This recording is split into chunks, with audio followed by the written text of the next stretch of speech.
Hello my fellow comic book collectors, this is going to be another unboxing video. I have two boxes that came in the mail, one big one, one little one. So people complained, and I want to kind of address something, that some people like to see me like ripping open the boxes and playing with bubble wrap and doing all that kind of stuff. Others kind of prefer to just see the comics that are inside. So what I've done is I kind of found a compromise, and hopefully this works. I sort of semi-opened the boxes just so that I can pull things out relatively quickly, so you don't have to watch me struggling too much, but you can watch me struggle a little bit, so it's kind of a balance. Hopefully this works. Hopefully everyone enjoys the video.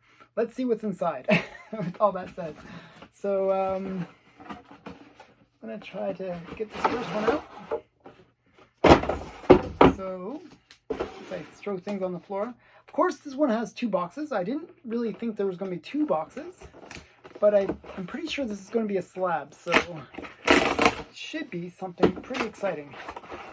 So, another box, and they did a good job of wrapping it with boxes and stuff.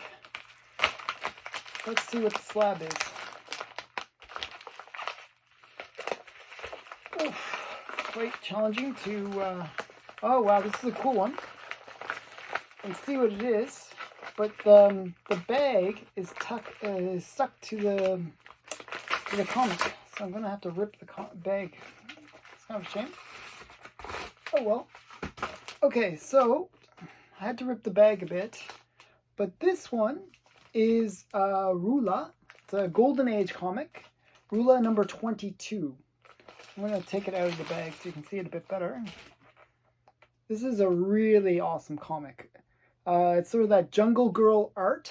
Sort of like if you're into Jungle Girl art like I am. I like this older kind of late 40s Jungle Girl style. Sort of the Betty Page kind of look as well.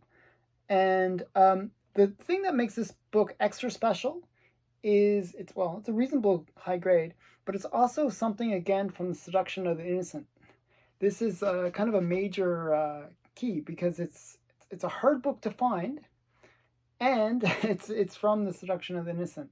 So another book that was involved with shaping how comics, went from the Golden Age to the Silver Age. So very cool comic to get, and to get it in a good grade and slabbed so they can present well is always great. So a lot of these I read online. There's sites where you can actually read these Golden Age comics online. So that was pretty cool. So next, let's see what's inside the big box.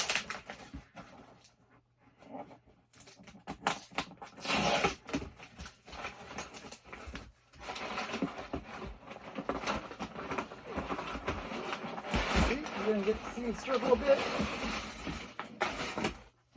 And that was a big box. Okay. Let's see, it's one big bag inside. And there's a note. Thank you. Oh, so these are more Seduction of the Innocence books. Seduction of the Innocent.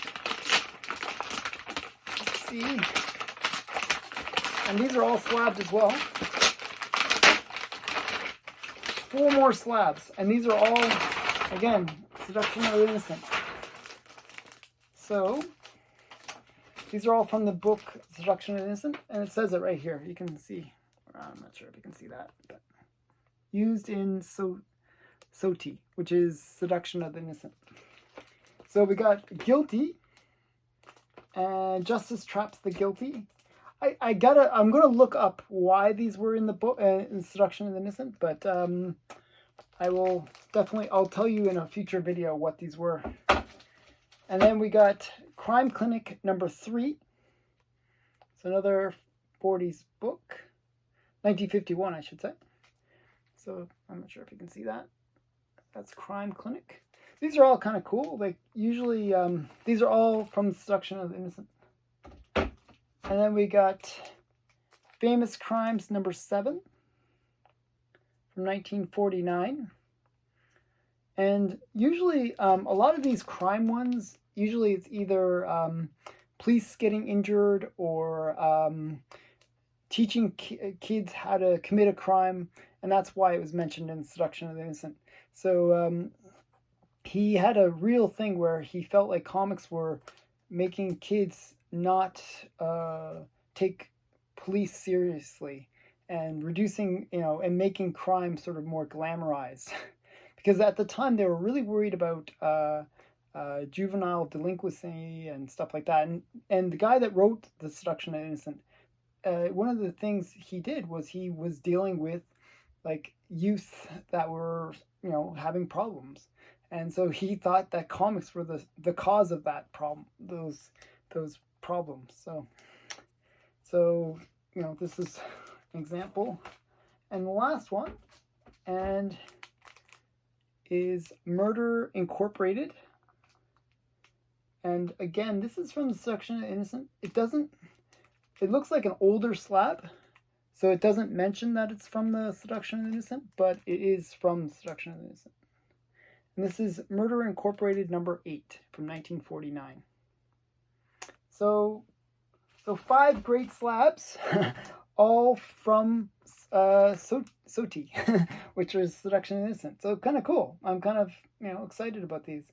So what I'm hoping to do is if I have enough slabs, I'm gonna sort of showcase them like in a row on my wall or something, where I'll just have all my SOTI books. So yeah, it'll be kind of cool.